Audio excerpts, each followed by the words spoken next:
আসসালামু আলাইকুম। এসেছি ছোট বন্ধুরা মুক্ত পাঠশালায় তোমাদেরকে আজকে স্বাগতম। আজকে আমরা তোমাদের সামনে নিয়ে হাজির হয়েছি যশোর বোর্ড 2017 সালের একটি প্রশ্ন। এই প্রশ্নটি চলো সমাধান করা যাক। প্রথমে আমাদেরকে কোনো সৃজনশীল সমাধান করতে হলে প্রথমে আমাদেরকে দেখতে হবে সৃজনশীলটি কেমন প্রশ্ন, সৃজনশীলটি কীভাবে সমাধান করতে হবে এবং সৃজনশীলের মধ্যে কী কী টাইপ অবলম্বন করা হয়েছে। চলো প্রশ্নটি আগে আমরা দেখি। যশোর বোর্ড 2017 প্রশ্নটিতে প্রথমে দৃশ্যকল্প দুইটি দেওয়া রয়েছে। দৃশ্যকল্প একে দেওয়া আছে ত্রিভুজ XYZ এ cos x = sin y - cos z এবং দৃশ্যকল্প 2 এ দেওয়া হয়েছে √1 + n * tan alpha / 2 = √1 - n * tan beta / 2। ক নম্বর প্রশ্নে দেওয়া হয়েছে প্রমাণ করো যে tan 75 ডিগ্রি = 2 + √3। চলো আমরা ক নম্বর প্রশ্নটি সমাধান করি। ক নম্বর প্রশ্নে দেওয়া আছে tan 75 ডিগ্রি। আমাদেরকে tan 75 ডিগ্রির মান 2 + √3 এটা দেখাতে হবে, মানটি বার করতে হবে। চলো প্রথমে আমরা লিখি। দেওয়া আছে tan 75 ডিগ্রি। আমাদেরকে এই tan 75 ডিগ্রিটা এমনভাবে ভাঙতে হবে যাতে আমরা যে মানগুলা সম্পর্কে জানি, যেমন আমরা কোয়ান্টেন্ট সম্পর্কে জানি মানগুলা 0 ডিগ্রি, 30 ডিগ্রি, 45 ডিগ্রি, 60 ডিগ্রি এবং 90 ডিগ্রি। এই 5টি মানের মধ্যে আমাদেরকে এমন মানগুলো ইউজ করতে হবে যাতে সেই মানগুলোর যোগফল অথবা বিয়োগফল 75 ডিগ্রি আসে। যদি দেখো বন্ধুরা 75 এর ক্ষেত্রে যদি আমরা 45 ডিগ্রি + 30 করি তখন আমাদের হয় 75 ডিগ্রি। তাহলে আমরা লিখতে পারি tan θ 10 × 45 ডিগ্রি + 30 ডিগ্রি অর্থাৎ tan 75 ডিগ্রি। আমরা tan 75 ডিগ্রিকে এভাবে লিখতে পারি 10 × 45 ডিগ্রি + 30 ডিগ্রি। এই tan 45 ডিগ্রি + 30 ডিগ্রিকে আমরা tan এর একটা সূত্র জানি। tan এর একটা সূত্র জানি না যে tan a + b = tan a + tan b / 1 - tan a tan b। আমরা সেই 45 ডিগ্রি এবং 30 ডিগ্রিকে আমরা a এবং b হিসেবে রূপান্তর করব। যেমন 45 ডিগ্রিকে আমরা লিখতে পারি মনে করে ধরতে পারি a এবং 30 ডিগ্রিকে ধরতে পারি b। এখন আমরা tan a + b এর সূত্র জানি, tan a + b। দেখো আমি এখানে সাইড নোট হিসেবে তোমাদের সুবিধার্থে লিখে দিচ্ছি tan a + b। সূত্রটি হলো tan a + tan b / 1 - tan a * tan b। বন্ধুরা দেখো আমরা যদি এই সূত্র অনুযায়ী যদি আমরা এই লাইনটা যদি আমরা সমাধান করি, পরবর্তী লাইন আমরা লিখতে পারি tan a এর জায়গায় আমরা লিখতে পারি কি, এই এর জায়গায় আমরা তো লিখতে পারি 45 ডিগ্রি, তাই না? এর জায়গায় আমরা লিখতে পারি 45 ডিগ্রি। চলো আমরা লিখি 45 ডিগ্রি প্লাস tan b এর জায়গায় আমরা b কি ধরছি 30 ডিগ্রি। এই 30 ডিগ্রিকে আমরা লিখতে পারি tan 30 ডিগ্রি এবং ডিভাইডেড বাই নিচে দেওয়া আছে 1 - সূত্র অনুযায়ী 1 - tan a tan b। তা আমরা লিখতে পারি tan 45 ডিগ্রি * tan 30 ডিগ্রি। এই লাইনটা বুঝছি সবাই। এরপরে আমরা এখন tan 45 ডিগ্রির মান জানি, tan 30 ডিগ্রির মান জানি, tan 45 ডিগ্রির মান জানি, tan 30 ডিগ্রির মান জানি। আমরা যদি এই লাইনে tan 45 ডিগ্রি এবং tan 30 ডিগ্রির মানগুলো বসিয়ে দিই তাহলে আমাদের অঙ্কগুলি মান বার করতে খুবই সহজ হবে। tan 45 ডিগ্রির মান আমরা জানি 1 এবং tan 30 ডিগ্রির মান আমরা জানি 1/√3। অনুরূপভাবে ডিভাইডেড বাই নিচে 1 - tan 45 ডিগ্রির মান আমরা জানি 1 এবং tan 30 ডিগ্রির মান আমরা জানি 1/√3। এই 1/√3 এবং এই উপরে 1/√3 আমরা এগুলাকে একসাথে লিখে দিতে পারি যে কমন করে এরপরে লসাগু নিয়ে যোগ করে আমরা √3টা ভ্যানিশ করে দিতে পারি। প্রথমে আমরা যদি প্রথম এই লাইনটা থেকে আমরা যদি √3টা কমন নিই, √3 কমন নিলে আসবে √3 + 1। আবার নিচে যদি আমরা এই পুরাটা থেকে যদি আমরা √3টা কমন নিই, তাহলে আসবে √3 - 1।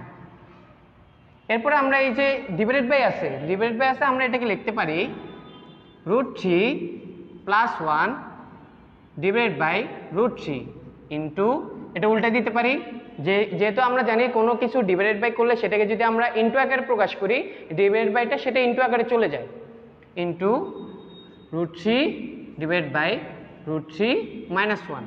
আমরা এতটুকু বুঝছি। এরপরে √3টা √3 কাটাকাটি দিতে পারি। এরপরে আমরা লিখতে পারি √3 + 1 √3 - 1। আমরা তো বন্ধুরা ছোটবেলা থেকে শিখে আসছি, যদি ডিভাইডেড বাই এর নিচে হরে যদি কোনো রুট আকারে কোনো সংখ্যা থাকে, সেগুলোকে আমরা যদি ভ্যানিশ করতে চাই, সেগুলোকে আমরা বর্গ করতে পারি অথবা সেগুলার যোজন বিয়োজন করে আমরা সেই রুট ওভারটাকে ভ্যানিশ করে দিতে পারি। যদি আমরা এখানে √3 + 1 √3 - 1 এটাকে যদি আমরা যোজন বিয়োজন করি অথবা একই সংখ্যা যেটা মাইনাস আছে সেটার বিপরীতের সংখ্যাটাকে প্লাসের সংখ্যাটাকে আমরা যদি উভয় পক্ষকে যদি আমরা ভাগ করি অথবা গুণ করি, তাহলে √3টা ভ্যানিশ হয়ে যাবে। চলো পরবর্তী লাইনে আমরা দেখি। এই যে √3 + 1 ডিভাইড বাই আছে √3 - 1। এখানে যে -1 আছে, আমরা যদি এই √3টাকে ভ্যানিশ করতে চাই, তাহলে এই √3 + 1টা যদি আমরা উভয় পক্ষে গুণ করি, তাহলে এখানে a + b এর মান আসবে a + b আসবে a² - b²। a² - b² করলে আমাদের শুধু 3 থাকবে, তখন আমাদের অঙ্কটা করতে আরো সহজ হবে। উভয় পক্ষে আমরা এখন √3 + 1 দ্বারা গুণ করি। √3 + 1 দ্বারা উভয় পক্ষে আমরা গুণ করেছি। √3 + 1 দ্বারা যদি আমরা উভয় পক্ষে গুণ করি, তাহলে আমাদের পরবর্তী লাইনে আসে √3 + 1 √3 + 1 ডিভাইডেড বাই, আমরা এই সূত্রটা পড়ছি না, a + b × a - b, এটা একটা সূত্র জানি না। আমরা যদি এটাকে √3 কে যদি আমরা a ধরি, 1 কে যদি b ধরি, √3 কে a ধরলে 1 কে যদি b ধরি, তাহলে a + b আসে a - b আসে। আমরা a + b × a - b এর সূত্রটা জানি, a² - b²। ওই অনুযায়ী আমরা লিখতে পারি a কে যেহেতু √3 ধরেছি, তাহলে a², √3 হোল স্কয়ার - 1 স্কয়ার। যেহেতু নিচে আর জায়গা নেই, আমরা পরবর্তীতে উপরে চলে যাই। পরবর্তী লাইনে আমরা লিখতে পারি, আমরা এই √3 + 1 এবং √3 + 1 দুটোটা গুণ করে দিতে পারি। √3 × √3 অর্থাৎ 3 প্লাস √3 কে যদি আবার এটার সাথে গুণ করি, তাহলে হবে √3। আবার এই √3 কে যদি আমরা 1 এর সাথে গুণ করি, তাহলে হবে √3। মানে অর্থাৎ √3 + 1 এবং √3 + 1 কে গুণ করলে আমরা এই সংখ্যাগুলো পাই, এবং নিচে আমরা পাই √3 হোল স্কয়ার। √3 হোল স্কয়ার মানে 3 and -1² = -1। আমরা পরবর্তী লিখতে পারি 4 + 2√3 ডিভাইড বাই 2।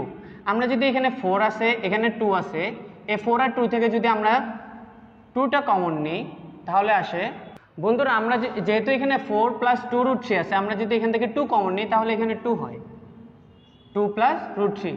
এরপরে যেহেতু আমরা এখানে 2 আছে, নিচে 2 আছে, আমরা এই 2 কেটে ফেলতে পারি। 2 কাটাকাটি করলে 2 + √3 আসে, 2 + √3। দেখো আমাদের এখানে প্রশ্নের মান বলেছে tan 75 ডিগ্রি = 2 + √3 হয়। আমরাও দেখো tan 75 ডিগ্রি = 2 + √3 প্রমাণ করেছি, তাই এটাই আমাদের মান, অর্থাৎ প্রুভড। আমরা এখানে লিখে দিতে পারি প্রুভড। ওকে বন্ধুরা, আমরা ক নম্বর প্রশ্নটি শেষ করে ফেলেছি। এখন আমরা চলো খ নম্বর প্রশ্নটি দেখি, লক্ষ্য করি। খ নম্বর প্রশ্নে দেওয়া আছে দৃশ্যকল্প 1 এর আলোকে, অর্থাৎ ত্রিভুজ XYZ এ cos x = sin y - cos z, এই দৃশ্যকল্প 1 এর আলোকে দেখাইতে বলছে ত্রিভুজটি সমকোণী।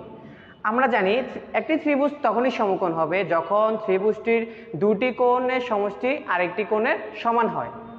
অর্থাৎ যদি আমরা 3টি কোণ ধরি a b c, 3টি কোণের মধ্যে যদি দুটি কোণের সমষ্টি অর্থাৎ a + b হয়, a + b = c হবে, অর্থাৎ দুটি কোণের সমষ্টি একটি কোণের সমান হবে।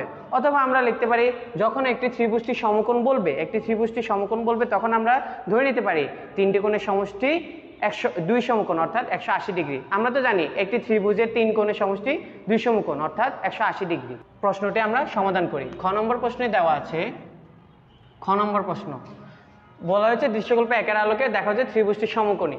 একটি ত্রিভুজে আমরা জানি ত্রিভুজের ধরি আমরা দেওয়া আছে XYZ, একটি ত্রিভুজ দেওয়া আছে XYZ। এই ত্রিভুজের x কোণ প্লাস y কোণ প্লাস z = হবে π। আমরা তো এটা জানি যে ত্রিভুজের 3 কোণের সমষ্টি 2 সমকোণ অর্থাৎ 180 ডিগ্রি। আমরা এখন এই ত্রিভুজটাকে এমনভাবে লিখতে পারি যাতে আমাদের অঙ্কটি সমাধান করতে সহজ হয়। আমরা লিখতে পারি x + z equals to pi minus y, x plus z equals to pi minus y. আপনারা বলতে পারেন যে এখানে এক্স প্লাস ওয়াই কেন নিই নাই, আমি পাই মাইনাস জেড কেন নিই নাই, x plus y equals to pi minus z কেন নিই নাই। আমরা পরবর্তীতে যখন অঙ্কটা সমাধান করব তখন আমরা বুঝতে পারবেন কেন আমরা x plus z equals to pi minus y নিয়েছি, কেন আমরা ওয়াইটা সমানের ওই পাশে নিয়েছি। চলুন আমরা দেখি অঙ্কটি সমাধান করার চেষ্টা করি। X plus z equals to pi minus y, আমরা এটাকে লিখতে পারি x plus z equals to pi minus y. আমরা যদি এটাকে 90 ডিগ্রি আকারে রূপান্তর করতে চাই, অথবা আমরা উভয় পক্ষকে যদি আমরা 2 দ্বারা ভাগ করি, তখন আমাদের এখানে কজের সূত্র অথবা সাইনের সূত্র বা যে কোনো ধরনের সূত্র সি ডি এর সূত্রগুলো প্রয়োগ করতে সহজ হবে। আমরা এখানে দিই x plus z divide by 2 pi minus y divide by 2, উভয় পক্ষকে আমরা 2 দ্বারা ভাগ করেছি। দুঃখিত বন্ধুরা, এখানে ওয়াই ক্যাপিটাল লেটারে হবে। পরবর্তী লাইনে আমরা লিখতে পারি x plus z divide by 2 equals to pi by 2 minus y by 2। আমরা এতটুকু সমাধান করলাম। এখন আমরা লিখতে পারি দেওয়া আছে উদ্দীপকে cos x equals to sin y minus cos z। আমরা এই সমীকরণটা নিয়ে আমরা অঙ্কটি সমাধান করার চেষ্টা করব। দেওয়া আছে, প্রথমে আমরা লিখতে পারি দেওয়া আছে cos x equals to sin y minus cos z। আমি আপনাদেরকে বলেছিলাম যে এখানে আমি x plus z equals to pi minus y কেন নিয়েছি, x plus z equals to pi minus y নিয়েছি এই কারণে যে এখানে আমরা যদি cos x equals to sin y minus cos z, এখান থেকে যদি আমরা এই যে cos x equals to sin y minus cos z, এখান থেকে আমরা যদি cos z টা সমানে এই পাশে নিয়ে আসি, দেখেন লক্ষ্য করেন, যদি আমরা এখান থেকে cos x plus cos z লিখি ইকুয়ালস টু sin y লেখা যায়। এখানে দেখেন x z এক পাশে আছে, y এক পাশে আছে, যেহেতু আমরা এভাবে লিখতে পারি সেক্ষেত্রে আমরা উপরে x প্লাস z রেখেছি এবং yটা এক পাশে রেখেছি।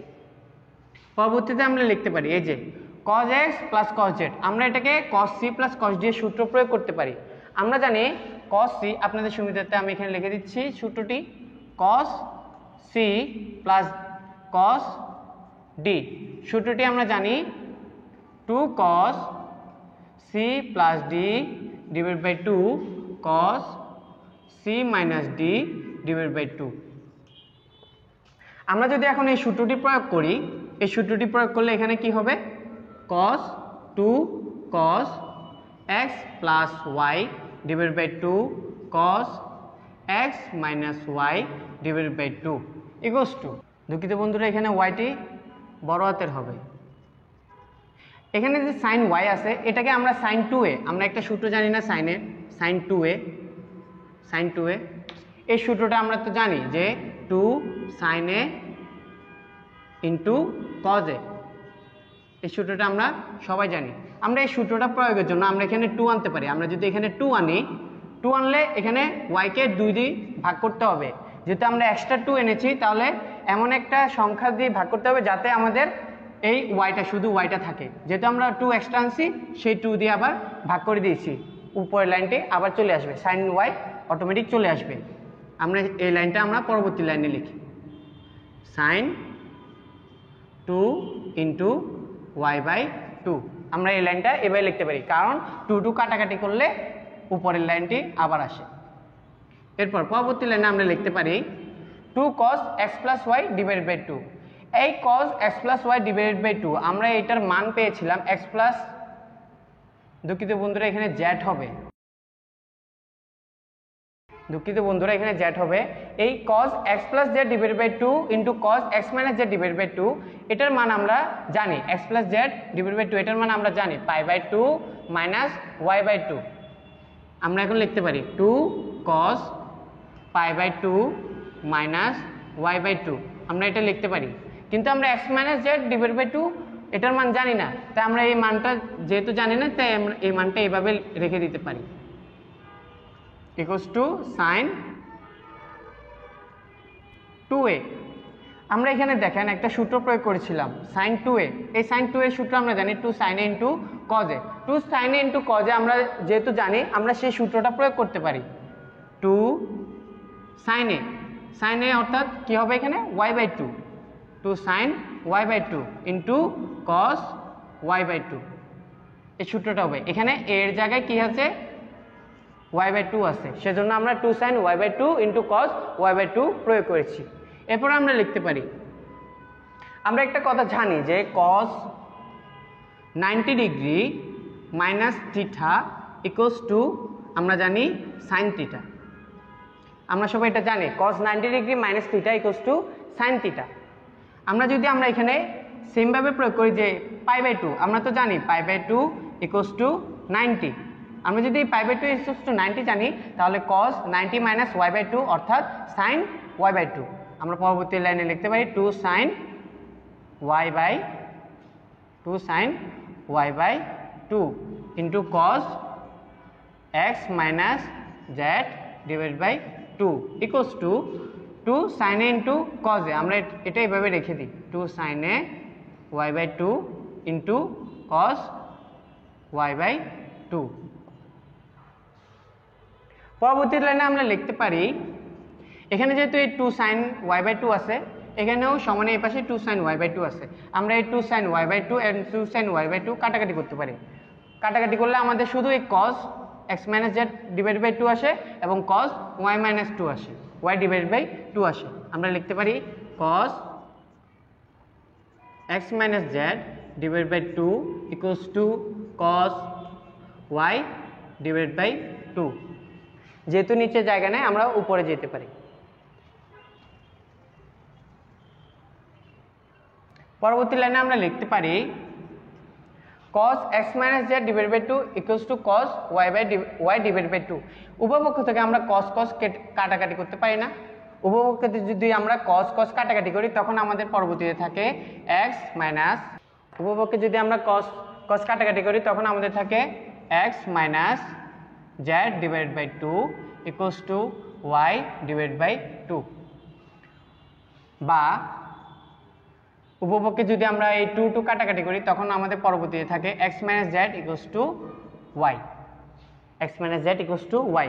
পরবর্তীতে আমরা লিখতে পারি বা x ইকুয়ালস টু জেডটা সমানে এই পাশ থেকে ওই পাশে আমরা লিখতে পারি y প্লাস জেড, x এর মান আমরা y প্লাস জেড।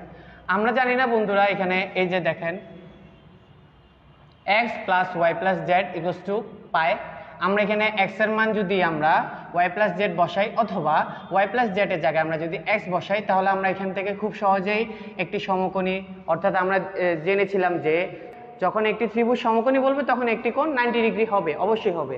তখন আমরা এখানে যদি x plus y plus Z এর জায়গায় যদি আমরা x লিখি তাহলে হয়ে যায় 2x ইকুয়ালস টু পাই। এরপরে x এর মান অর্থাৎ x ইকুয়ালস টু π/2 করলে অর্থাৎ x এর মান 90 ডিগ্রি হয়, ত্রিভুজটি সমকোণী আমরা প্রমাণ করতে পারবো। চলুন আমরা এটা লিখে ফেলি। x এর মান আমরা এই যে y প্লাস জেড এর জায়গায় আমরা x লিখতে পারি, x প্লাস x। আমরা জানি আপনাদের সুবিধাতে আমি লাইনটা আবার লিখি x plus y plus z equals to pi, x plus y plus z equals to pi. এই y প্লাস জেড এর মান আমরা জানি x, বা x plus x equals to pi বা 2x ইকুয়ালস টু পাই। সুতরাং x ইকুয়ালস টু π/2 অর্থাৎ 90 degree. তো আমরা ত্রিভুজটির সমকোণী এটা প্রমাণ করে ফেলছি। এটা আমরা বুঝতে পেরেছি যে ত্রিভুজটির একটি কোণ যেহেতু 90 ডিগ্রি এসেছে তাহলে ত্রিভুজটি সমকোণী। সুতরাং আমরা লিখতে পারি সুতরাং ত্রিভুজটি সমকোণী প্রমাণিত। বন্ধুরা আমাদের খ নম্বর প্রশ্নটি সলভ হয়ে গেছে। চলো এখন আমরা গ নম্বর প্রশ্নটি লক্ষ্য করি। গ নম্বর প্রশ্নটি দেওয়া আছে দৃশ্যকল্প 2 এর আলোকে দেখাও যে cos β equals to cos alpha minus n divided by 1 minus n cos alpha. দৃশ্যকল্প 2 এ দেওয়া আছে root over 1 plus n tan alpha divided by 2 equals to root over 1 minus n into tan beta divided by 2। আমাদের এই দৃশ্যকল্প থেকে যেহেতু এখানে cos β চাইছে, cos β চাওয়ার কারণে আমাদেরকে tan বিটাটা এক পাশে রেখে বাকিগুলা ডিভাইড করে দেবো, এক পাশে রাখবো। চলো আমরা এটা সমাধান করি। গ নম্বরে দেওয়া আছে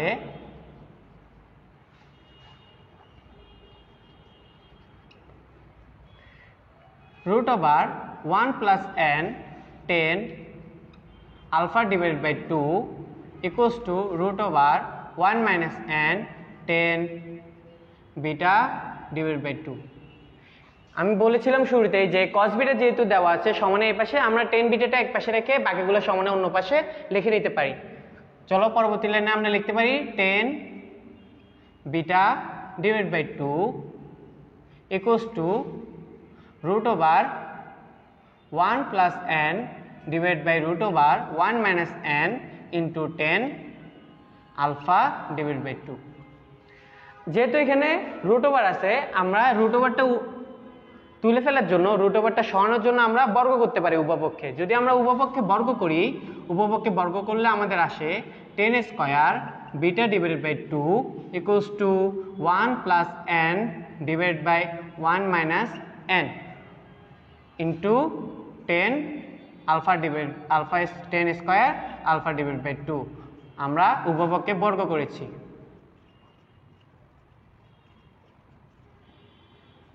উভয়পক্ষে আমরা বর্গ করে এটা পেয়েছি। এখন আমরা লিখতে পারি 10 স্কয়ার বিটা ডিভাইডেড বাই 2। আমরা 10 স্কয়ার বিটা ডিভাইডেড বাই 2 কে আমরা উল্টে দিতে পারি। কেন উল্টাবো? কারণ আমাদেরকে cos আনতে হবে, এরপরে cos আলফা আনতে হবে। আমরা যদি সমাধানটি না উল্টাইলে আমাদের এই সমাধানটি আমাদেরকে বের করতে খুব কষ্ট হয়ে যাবে। আমরা এখন যদি উভয়পক্ষে আমরা উল্টে দিই, অর্থাৎ 1 বাই করে দিই, 1 by 10 square beta divide by 2 equals to 1 minus n divide by 1 plus n 1 by 10 square alpha divide by 2।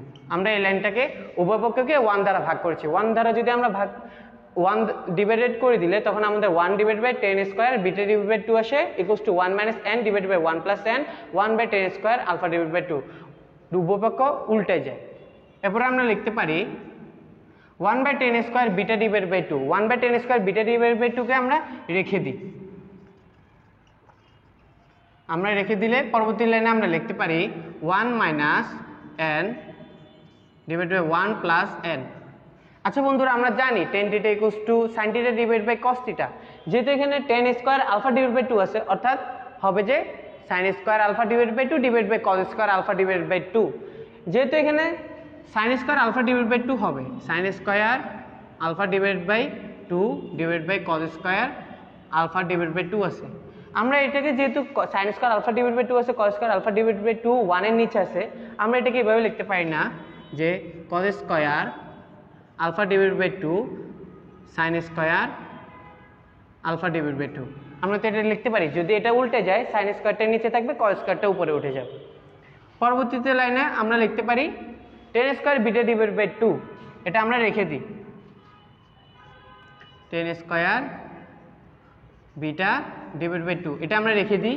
আমরা এই cos square alpha divide by 2 এটাকে আমরা রেখে দিই। পরবর্তী লাইনে আবার লিখতে পারি, অথবা আমরা উভয়পক্ষকে যোজন বিয়োজনও করতে পারি। আমরা এই লাইনটা না লিখে উভয়পক্ষে আমরা যোজন বিয়োজন করলেও অঙ্কটি খুব সহজে সমাধান হয়ে যাবে। যোজন বিয়োজন বলতে উপরে প্লাস নিচে মাইনাস, কিন্তু বিয়োজন যোজন বলতে উপরে মাইনাস নিচে প্লাস। আমরা বিয়োজন যোজন করব। 1 minus 10 square beta divide by 2 নিচে 1 plus 10 square beta divide by 2 হবে বিয়োজন যোজন। সমানে এই পাশেও আমরা লিখতে পারি 1 minus n cos square alpha divide by 2। যেহেতু বিয়োজন করছি, নিচেরটাও আমরা লিখতে পারি 1 plus n sin square alpha divide by 2। এটা বিয়োজন, নিচে হবে যোজন, যোজনের ক্ষেত্রে প্লাস হবে 1 minus n cos square alpha divide by 2 plus 1 plus n sin square alpha divide by 2। এতটুকু আমরা লিখতে পারি। পরবর্তীতে লাইনে লেখার জন্য নিচে পর্যাপ্ত পরিমাণ জায়গা নেই, আমরা উপরে যেতে পারি।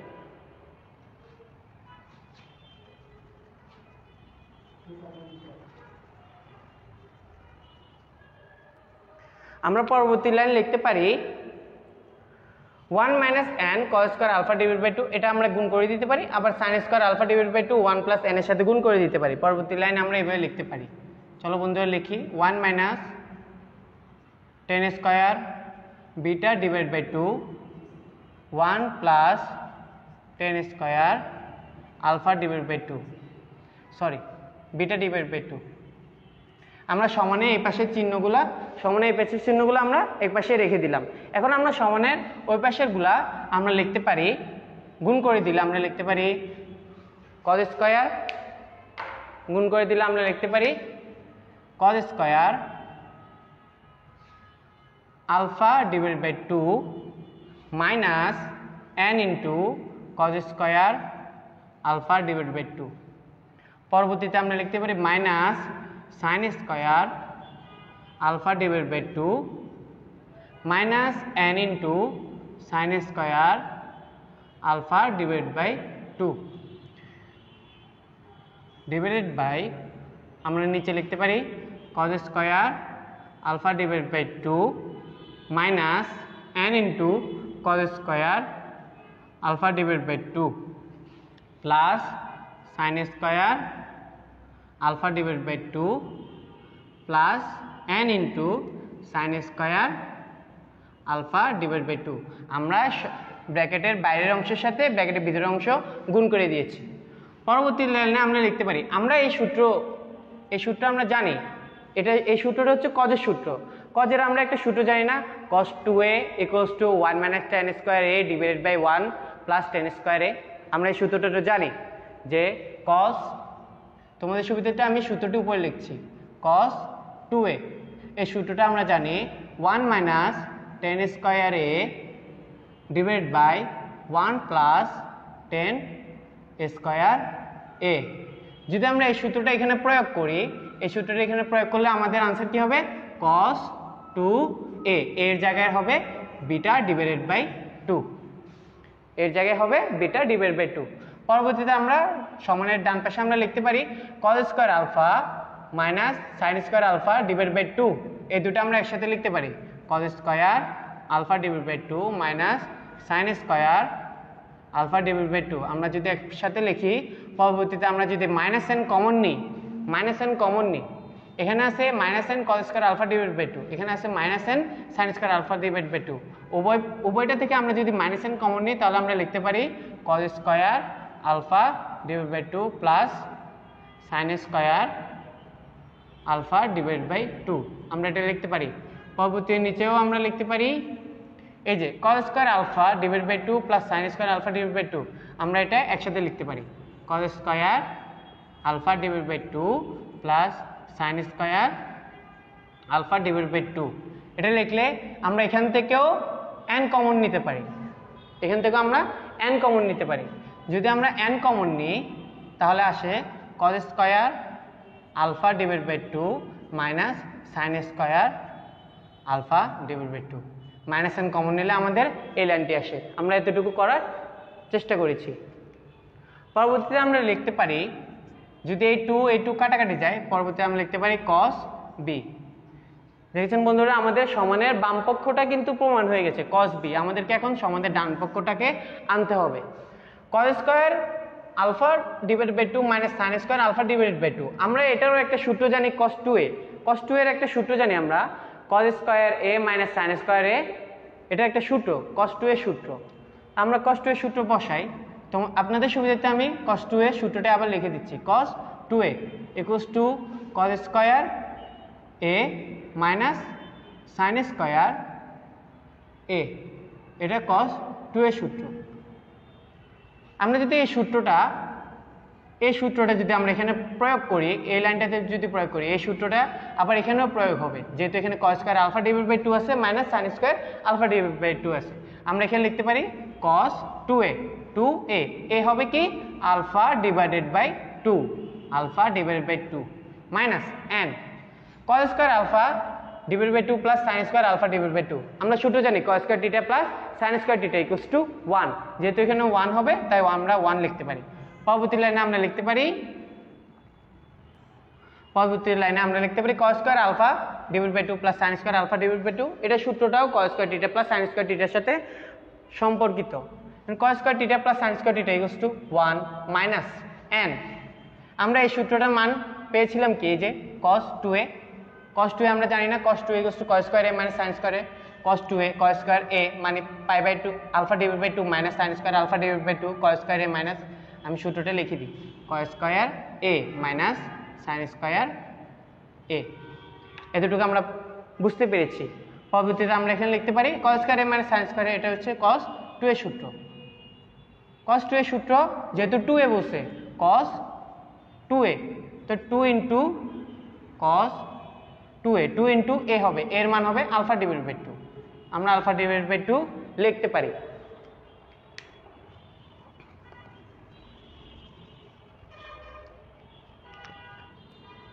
পরবর্তী লাইনে আমরা লিখতে পারি cos beta equals to cos 2 into alpha divide by 2, a2 কাটাকাটি যায়, আবার এখানে 2a2 কাটাকাটি যায়। যেহেতু এখানে 1 আছে আমরা 1 নাও লিখতে পারি, 1 না লিখলে কোনো সমস্যা নেই। cos আলফা যেহেতু 2 কাটা যাবে শুধু আলফা থাকবে, cos alpha minus n divide by 1 minus n cos alpha, 2 কাটাকাটি দিচ্ছে শুধু cos আলফা থাকবে, cos আলফা। দেখুন বন্ধুরা, আমাদের প্রশ্ন চেয়েছে দৃশ্যকল্প 2 এর আলোকে দেখাও যে cos beta equals to cos alpha minus n divide by 1 minus n cos alpha. আমরা প্রমাণ করতে সক্ষম হয়েছি যে cos beta equals to cos alpha minus n divide by 1 minus n cos alpha.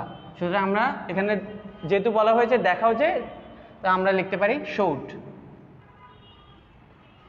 ধন্যবাদ বন্ধুরা, তোমাদেরকে আমি প্রশ্নটি সমাধান করতে সক্ষম হয়েছি। যদি কোনো প্রশ্নটি বুঝতে সমস্যা হয় তাহলে তোমরা আমাদের কমেন্ট বক্সে কমেন্ট করে জানিয়ে দিতে পারো। পরবর্তীতে আমি অথবা আমাদের ভাইয়েরা অথবা বোনেরা তোমাদের প্রশ্নটি সমাধান করে দেওয়ার চেষ্টা করবে। ধন্যবাদ, আসসালামু আলাইকুম।